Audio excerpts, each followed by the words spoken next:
Yes, fight fans, Jay's Fight Talk here with a quick reaction video to the preliminary card from UFC Fight Night London, which was headlined by Jai Herbert and Chris Padilla. That's the prelims, obviously not the main card, but I'm going to do a separate video for the main card. First fight of the night, Guram Kutaladze dropped a decision to Cal Fernandez. Kutaladze just didn't turn up. His legs got beaten up. Once his legs were sore, he just didn't look like he had anything to offer. I wouldn't be surprised if he said he had some kind of injury or illness. It just didn't look the normal Kutaladze that we see. But look, I'm excited to see what's next for Fernandez. He now moves on to 10-2. Kutaladze drops to 13-5. Fernandez, great addition to the lightweight division. I'm sure they'll match him up the rankings next. Kutaladze will have to go, regroup, and come again. I'm sure there are big fights out there for both of them.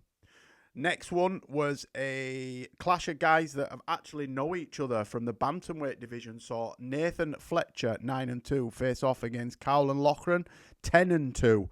Back and forth, back and forth, back and forth. I actually thought Fletcher edged this by one round, 2-1.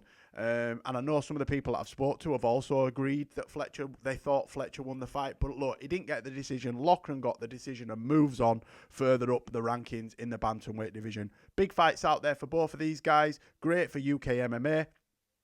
I'm excited to see what's next for both. Now, the next fight was a oh my gosh moment. Shauna Bannon, Ireland's own, I think she's from Tala in Dublin, took on India's Pooja Tomar. And it was obvious from the off that they were both kickboxers or point fighters, a lot of side kicks.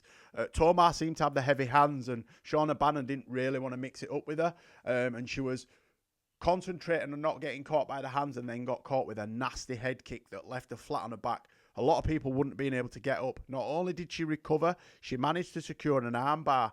Now, I don't know whether this was inexperience or just naivety or she just got nervous and got flustered, but Tomar sort of half escaped the armbar, but then let Bannon readjust, and then she managed to turn her over and got the tap, got the submission win. What a comeback victory. I know she got a 50k bonus. Mama B, well done. I'm excited to see what she can now do within the strawweight division. I think she is 2-1 in her last 3. I think she's 1-2, lost 1, or 1-1. I'm not sure, but I'm excited to see where she goes from here, climbing the rankings.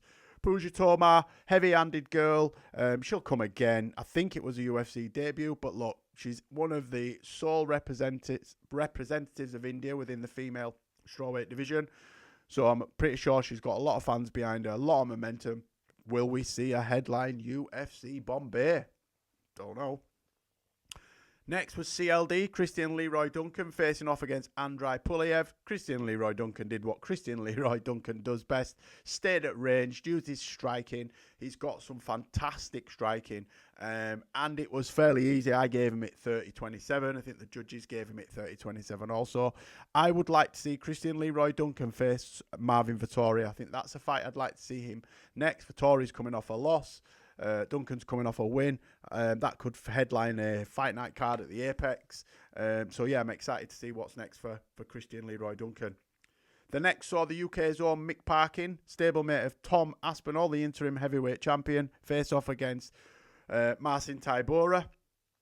Parkin looked a little bit sloppy last night, seemed to gas as well. He was winning the fight for me and then just slowed down and let Tybura get back into it. Tybura took the points win, giving Mick Parkin his first loss, not only in the UFC, but in MMA in general. Mick Parkin will come again, as I say. He's a stablemate of Tom Aspinall, so he trains with one of the best fighters in the world. I'm pretty sure he can regroup and come again. This fight now, the next one, Lorna Kavanagh versus Felipe Dos Santos, was an absolute bloodbath. Kavanagh got cut somewhere there, I believe, but it was super, super wide. He remains unbeaten, took a points decision. He's now 9-0. Felipe Dos Santos drops to 8-3-1, no contest. Exciting addition to the flyweight division. I'd like to see Kavanagh fight somebody like I was going to say Kai Kara France, but I think Kai Kara France is a little bit a little bit too much too soon. But I'd like to see him fight somebody in the top 15, top 20 next, and see if he can start climbing those rankings. So the prelim card was topped off by UK's the Black Country Banger Jai Herbert facing off against America's own Chris Padilla. Very similar records. Jai Herbert's 13-6-1. Padilla is 16-6. I actually thought Jai Herbert controlled the octagon really well, kept his back off the cage, stopped the takedowns, and I thought he'd won this fight 2-1 at least, but the American got the decision. The crowd let the made their voices heard. There was a lot of booing at the announcement of that decision. I think he's actually a stablemate of the headliner Leon Edwards is Jai Herbert. Yeah, I disagreed with the decision, but look, he'll come again. He's just got himself a new UFC contract, and the American Padilla's just put himself in the shop window. Big fights for both of those. We could actually see these two guys rematch. As always, thanks for joining me. Let me know below in the comments how wrong you think I am with some of my analysis of the fights. As always, like, comment, share, and subscribe. Keep punching.